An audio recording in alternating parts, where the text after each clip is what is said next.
प्रणाम गुरुदेव। प्रणाम। मैं धीरेन्द्र नारायण, ब्रिस्बेन, ऑस्ट्रेलिया से। गुरुजी, कल जब आपने शक्ति पाठ की तो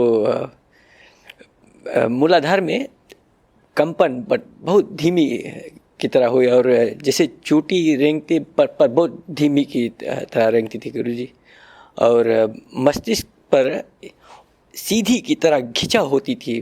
मैं नहीं समझ पाया कि क्यों वैसी हो रही। और वैसे 2-3 महीने पहले से तो प्राणवायु बहुत गति से यहाँ ऐसी चलती है गुरुदेव।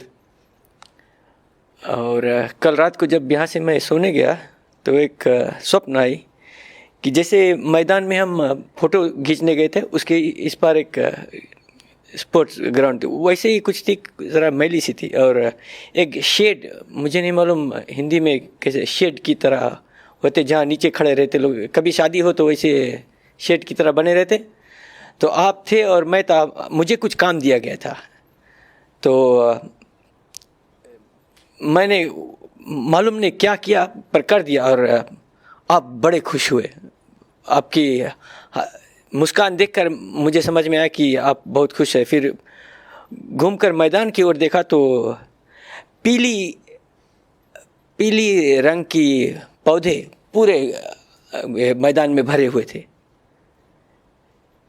फिर उसके बाद आप जैसे बस में बैठने चले गए, तो फिर मैंने आपको प्रणाम किया और कहा, गुरुदेव मैं संपर्क में रहूँगा, अगर कुछ लिखूँ तो प्रणाम स्वीकार कर लेना, जवाब ना देना। ऐसे ही सपने में देखा गुरुजी। और ये भी कहा कि अगर कुछ अनुभव आए तो हो सके तो मुझे बता देना। आप व्यस्त बहुत रहते हैं क्या? जी गुरुदेव, उठ सुबह 3:30 बजे से उठ जाता हूँ, रात को 8-9 बजे तक। इच्छाएं कुछ ज़्यादा हैं क्या?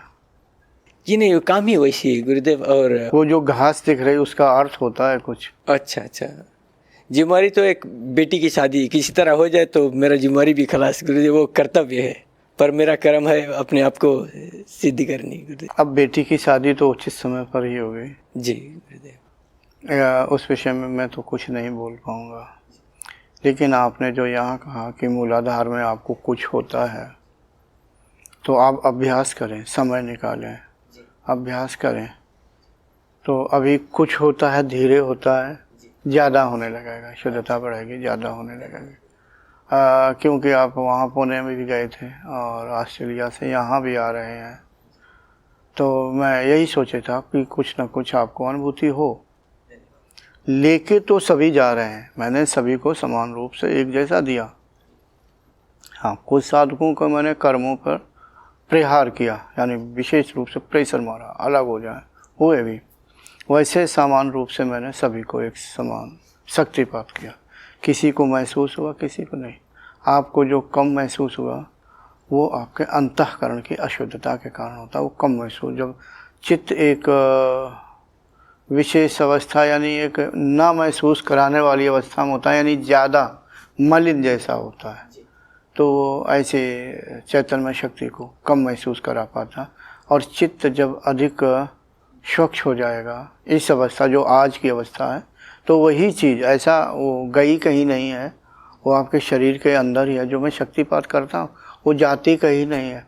कोई भी साधक अगर साधना करना यानी बिल्कुल बंद कर दे, अभी के बाद वो कभी न करे, तो वो अगले जन्मों तक भी, यानी वो कभी नष्ट होती नहीं, वो चीज़ नष्ट होने वाली नहीं है।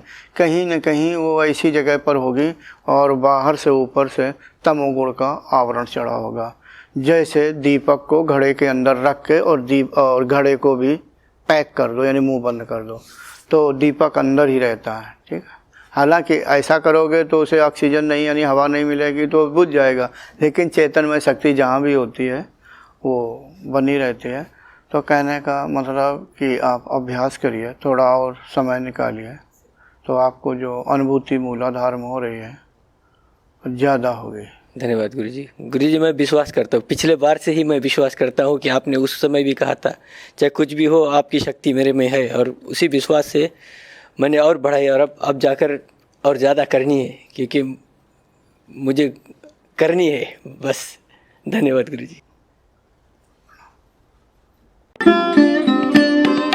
Thanks for watching. Remember to like, comment and subscribe.